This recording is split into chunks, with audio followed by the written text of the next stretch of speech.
Assalamualaikum warahmatullahi wabarakatuh. Izin memperkenalkan diri, nama saya Lulu Ardelia Khalila, NPM 227556060 dari Program Studi Akuntansi Perpajakan kelas 3B.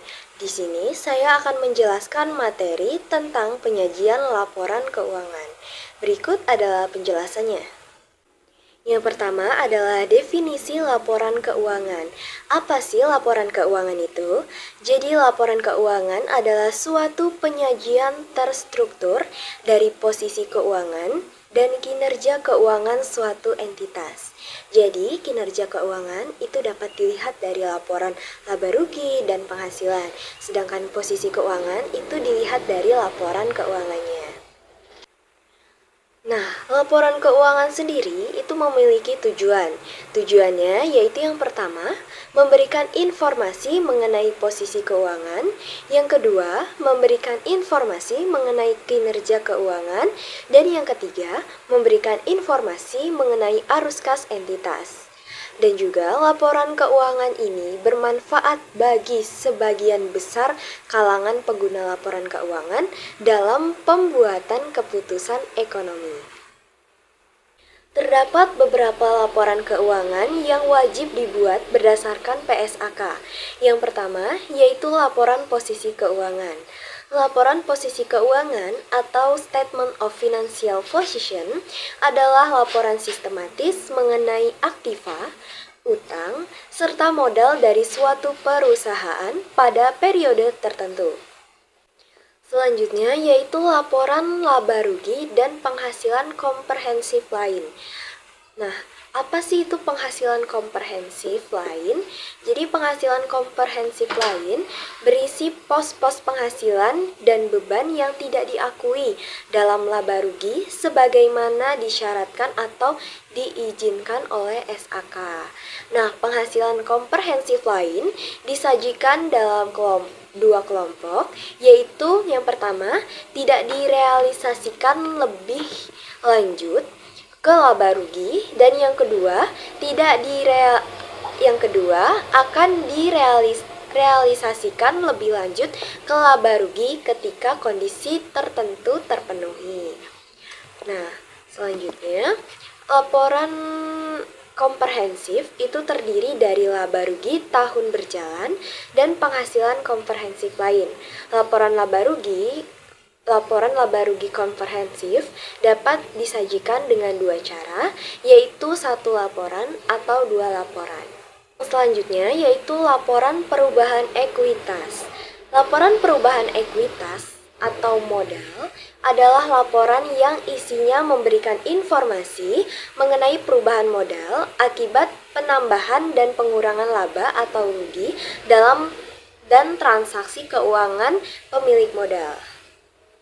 Selanjutnya yaitu laporan arus kas berdasarkan PSAK 2. Nah, laporan arus kas ini berisikan tentang laporan arus kas masuk ataupun arus kas keluar dari suatu perusahaan.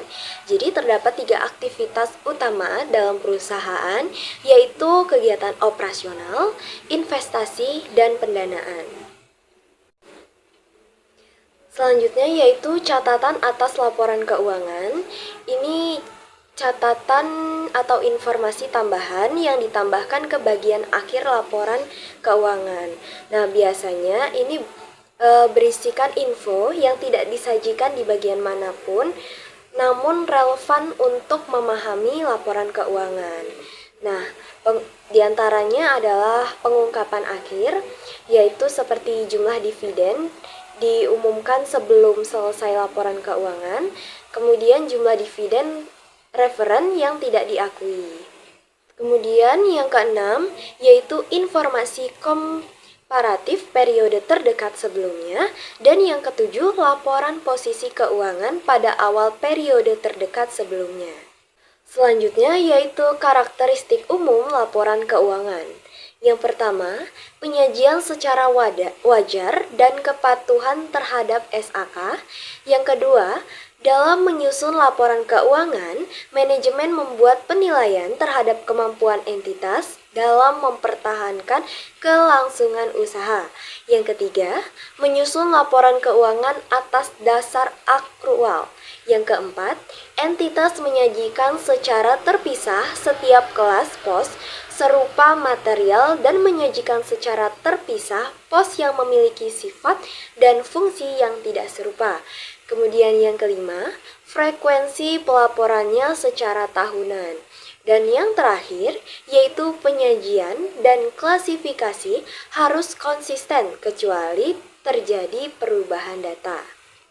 Perubahan kebijakan akuntansi, penyajian kembali, retrospektif atau reklasifikasi. Entitas menyajikan laporan posisi keuangan ketiga pada posisi awal periode terdekat sebelumnya sebagai tambahan laporan keuangan komparatif minimum. Entitas menyajikan 3 laporan posisi keuangan pada yang pertama akhir periode berjalan, yang kedua akhir periode sebelumnya, dan yang ketiga awal periode. Jika entitas merubah penyajian atau pengklasifikasian, entitas mengungkapkan sifat, jumlah, dan alasan reklasifikasi. Identitas laporan keuangan. Entitas mengidentifikasikan laporan keuangan secara jelas dan membedakan dari informasi lain dalam dokumen publikasi sama, yaitu menyajikan informasi berupa yang pertama, nama entitas dan periode laporan. Yang kedua, apakah laporan satu kelompok. Yang ketiga, tanggal akhir periode atau periode yang dicakup.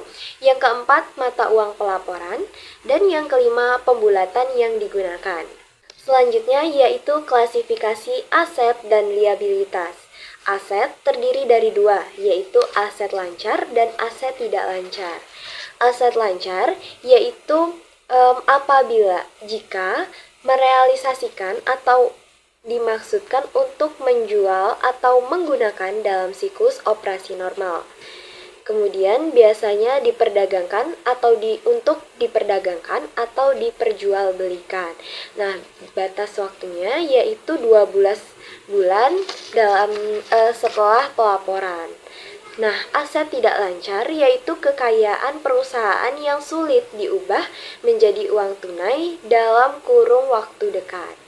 Selanjutnya yaitu ada liabilitas. Liabilitas terbagi menjadi 2, liabilitas jangka pendek dan liabilitas jangka panjang.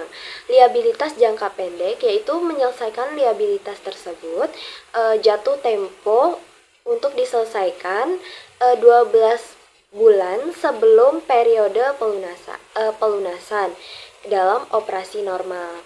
Biasanya ditunjukkan untuk diperjualbelikan atau diperdagangkan. Kemudian liabilitas jangka panjang. Nah, liabilitas jangka panjang yaitu jumlah yang harus dibayar dalam jangka waktu 12 bulan atau lebih. Sekian penjelasan materi dari saya. Saya akhiri. Wassalamualaikum warahmatullahi wabarakatuh.